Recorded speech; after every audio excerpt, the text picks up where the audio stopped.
اسلامي نو هغه رالګي جمعیت والو پسې نظم کوي جمعیت والیا په جواب کې په جماعت اسلامي والو پسې نظم وي اکثر په دې کمنټ کې خلک لیکم داسې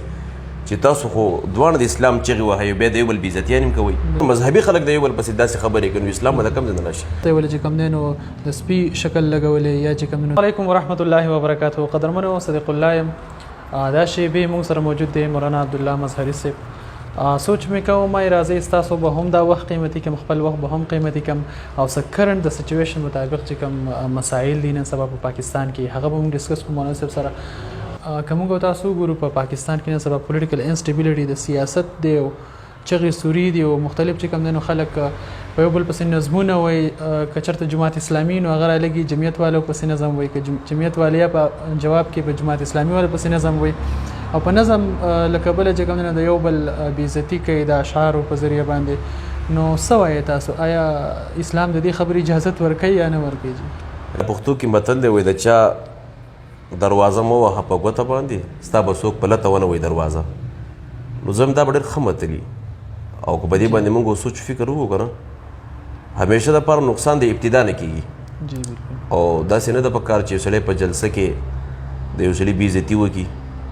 او زه صرف په دې خبره افسوس کوم شاید چې هر ملګری په دې افسوس کوي چې زه هم د اسلام چغې وایم او د اسلام د سربلندۍ کوشش کوم او بل کس چې کوم دی هغه هم د اسلام چغې وایي او بیا د هغې باوجودو مونږ درېمګړي ته دور نقصان نه ورکړو که خپل منځ کې چې د یو بل پسې څومره د یو بل بېعزتیانې کوو زه هم دا خو نامناسبه کار دی د یو بل بېعزتي کول او بیا نن سبا خو د میډیا دور دی اکثر په دې کمنټ کې خلک لیکم داسې چې تاسو خو دواړه د اسلام چغې وهي بیا د یو بل بېعزتیان هم کوئ نو په کار داسې دی چې زه خو یم چې یو جلسه کې داسې مشران ناستي او یو سړی داسې شعر و شاعري کوي د بل بېعزتي کوي په کار دا دی چې دا مشران په هغه موقع باندې منې کړي چې بهی دا کار مه کوه د دې نه خفګان جوړېږي د دې نه مشکلات جوړېږي بیا هغه نظمونو کې هم داسې الفاظ ویلی شي چې هغه بیا مناسب هم نه وي که نه پای کې یهودي هم بیا شي پای کې عیسایي هم بیا شي که نه نو زه خو یم دا خو نه ده په کار او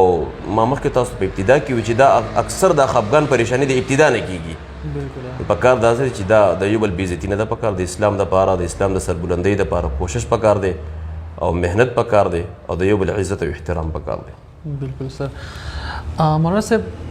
که موږ تاسو وګورو نو په ځینې مذهبي ټول چې کوم دی نو تقریبا مذهبي جماعتونه په سیاست کې انوالو دي په هغې کې چې کوم دی نو سیاسي هلې ځلې د هغوی شته دی بعضې خلک داسې وایي چې آیا په اسلام کې د سره سیاست نشته بعضې پکې وایي چې نه پکې جمهوریت د سره نشته نو آیا دا کم سیاست چې زموږ مذهبي جماعتونه کوي دا په اسلام کې شته که نشته اصل کې جی دا سیاست خو په دې کې خو شک نشته چې دا د اسلام حصه ده په یو حدیث مبارک کې راځي که نه کانت بنو اسرائیل تسوسهم الانبیا باقاعده چې څونه انبیا راغلي هغه سیاست کړی دی خو دا مونږ چې د سیاست نه کم معنا لو نو په دې به لږ سړی ځان پوهېږي موږ ته عام طور باندې پښتو معاشره کې شاید چې دا خلک د ناامیده کېدو د وجې نه دا الفاظ استعمالوي ناامیده شو د خلکو دوکې ولیدلې د دې وجې نه خلک بیا وویل لکه ته سیاسي سړی نور سیاستو زه به دا یو خبره وکړم په ابتدا د اسلام کې جناب نبی کریم صلی الله علیه وسلم د حضرت عمر دپاره دعا کړې وه یا الله عمر او ابو جهل کې یو مسلمان کې نبی علیه السلام دعا د بلال حبشي دپاره ونه کوله یا یو بل صحابي دپاره ونه کول چې په نوم سره حضرت عمر او ابو جهل یاد کړی شو دا په دې وجه باندې چې اسلام ته قوت میلاو شي او په دې کې هېڅ شک نه و کله حضرت عمر رضی الله تعالی اسلام راوړو نو په ښکاره باندې موږ شروع شو او اسلام ته د حضرت عمر رضی الله تعالی د اسلام راوړل هغه د مسلمانانو ښکاره فتحه وه نو سیاستو بعضې خلک وایي یاره دا سیاست باندې خو اسلام نه راځي مفتی محمود نور الله مرقده چا دې تپوس وکړو تاسو د اسمبلۍ کې ناستې تاسو خو اسلام را نه وستو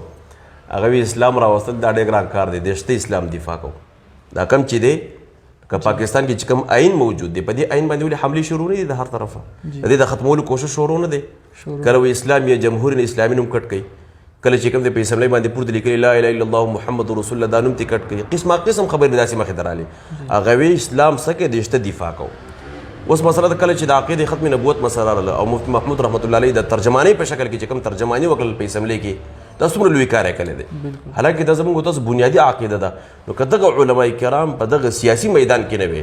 ظاهره خبره ده چې په دغه ټیم کې به څومره نقصان جوړی دی که نه مفتی محمود رحمت الله علیه د قرآن او د حدیث په رڼا کې دلایل وي دا نور مذهبي امور خلکو سم ورسره داسې نه چې هغه یوازې او بیا ورپسې چې کوم دی بټو چې هغه به زه چې پارټۍ سره دغه تعلق و د هغه مشرۍ رهنمایي کوله په دغه ټیم کې چې هغه دستخط کړی دی د محمود رحمت الله علیه دغه خبرو نه متاثره شو دغه دلایل نه متاثره شو او هغه چې کوم دی دستخط وکړو نو په اسلام کې زه به وایم چې د علماو ته ضرورت دی او د دې نه بغیر زموږ چاره نشته ځکه سیاست چې کوم دی دا یو قوت دی او چې دا قوت د سره په دغه قوت په دې نیت باندې استعمالول چې عقیده ختم نبوت دفاع پې وشي د مدارسو دفاع پې وشي د دین دفاع پې وشي نو دا به د خبره خو نه ده. بالکل نو صاحب ستاسو مطلب دا دی چې په اسلام کې سیاست شته خو په سیاست اسلام راتلی نشي. راتلی د هغې دپاره قرباني ده د هغې دپاره محنت کول دي کوشش کول دي که موږ تاسو وګورو که نه خلک وایي افغانستان کې اسلامي نظام دی یاره په دې کې خو شک نشته چې په هغه ځای کې هر کور نه یو کس شهید شوی دی دوه شهیدان شوي درې شهیدان شوي دي هغه قرباني خو مونږ کلي نه ده او بل دا چې مسلمان خپل منځ کې چېرته متفق کېږي مسلمان مذهبي خلک د یو بل پسې داسې خبرې کوي نو اسلام به د کوم ځای نه راشي اوس زه یو سړی په دې یو ګوته باندې وهم زه خو هغه نشم وهلی خو د دې نه یو څوک جوړ کړم یو سړی پې داسې ووهمه نو چې موږ به د یو بل پسې لعن طعن شروع کړو نو دې سره خو اسلام ته قوت نه میلاږي اسلام ته نقصان میلاویږي. بالکل مولانا صاحب تاسو د مذهبي خلکو خبرو کړه مذهبي یو بل پسې باقاعده مونږ ګورو په سوشل میډیا باندې اکثر یو جماعت والا رالګي د بل جماعت چې کوم لیډر دی د هغه بې عزتي کوي د تصویر په شکل کې تصویر بدلوي ولا یا بې ادبي دي مافي خو سر ته ولا چې کوم دی نو د سپي شکل لګولې یا چې کوم دی نو داسې قسمه بې عزتي کوي. اصل کې دا خو ډېر غلط کار دی ځکه تاسو ته پته ده د قرآن مجید کې یو سورت دی د سورې 3 په نوم باندې یادېږي والتین والزیتون وطور سینین وهذا البلد الامین لقد خلقنا الانسان في احسن تقویم رب العالمین سلور قسم خوړلی د انسان په شکل باندې سلور قسم ګوره الله پاک په اسمان باندې یو قسم خوړلی والسماء والطارق په نور باندې په یو ځای باندې رب العالمین سلور قسمونه په یو څیز باندې الله نه دی خوړلی د انسان په دې شکل باندې الله پاک سلور قسم په یو ځای باندې خوړلی اوس د انسان شکل بدلول دا خو ډېره غټه ګناه ده ډېره لویه ګناه ده او په دې باندې خو رب العالمین خفه کېږي او بیا داسې شکلونه بدلول چې د نارینه نه زنانه جوړول د زنانه نه نارینه جوړول یا پکې داسې حد ته رسېدل چې پای کې پټکې چې کوم دی هم د هغې بې ادبي وشي د ګیرې بې ادبي پکې وشي نو دا خو که یو سړی مذهبي سړی دا کار کوي او د یو بل پارټۍ والا کس د هغه شکل بدلی نامناسبه کار کوي نه ورته شریعت ته د اجازت ورکوي نه ورته اسلام ته د اجازت ورکوي نه ورته مشران وایي چې دا کار وکړه او یا هغه طرف نه چې کوم دی یو سړی داسې کار کوي چې هغه دا شکلونه بدلی او یا چې کوم دی د مسلمان شکل بدلول دغه پټکې بدلول دغه ګیره بدلول نو زه خو وایم دا دومره عظیمه ګناه ده حدیث مبارک کې راځي بس خبر ختموم حدیث مبارک کې راځي یو سړی به د خولې نه یو ټکی داسې وباسي که نه چې د خبرې قدر و قیمت په دې ته معلوم نه وي لیکن الله رب العالمین به د دې خبره باندې دومره خوشحاله شي چې الله پاک به د جنت فیصله وکړي یو سړی به داسې خبره وباسي چې دې ته به دا پته نه چې دا خبره ما کومه وکړل په دې باندې رب العالمین څومره ناراضه کېږي څومره پرې خفه کېږي دا خبرې کولو په وجه باندې رب العالمین به د جهنم فیصله وکړي احتیاط پکار دی.